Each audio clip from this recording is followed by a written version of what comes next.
আল্লাহর নবী বলেছেন লা ইয়ালিজুন নার রাজুলুন বাকা মিন খাশিয়াতিল্লাহ।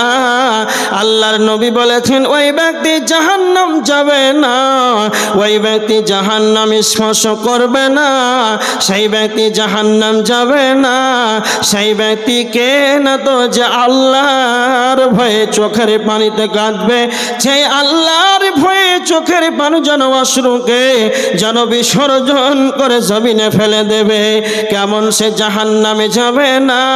আল্লাহর নবী বলেছেন হাত্তা ইয়াউদাল লাবানু ফিদ-দার'i, যেমন গাভীর বাট থেকে যেমন দুধ দহন করা হয়, যেমন গাভীর বাট থেকে যেমন দুধ দহন করা হয়, আবার ওই গাভীর বাট থেকে দুধটাকে বের করার পর আবার যেমন ফিরানো অসম্ভব, তো যারা আল্লাহর ভয়ে কেঁদে দেবে তারা জাহান্নামে যাবে, এটাও যেন অসম্ভব।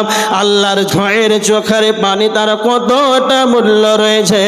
একটা কথা মনে রাখবেন, সারা পৃথিবীর যতগুলো নদী নালা পুকুর আছে সমস্ত পানিকে যদি জাহান্নামের ভিতরে যদি ভরে দেওয়া হয়, তাহলে আপনার জাহান্নামে যদি সমস্ত পানিকে ভরে দেওয়া হয় তাহলে জাহান্নামের আগুন নিভে যাবে না, জাহান্নামের আগুন যেন নিস্তেজ হবে না, তার মানে আরো উর্বর হবে, আরো তেজস্বী হবে।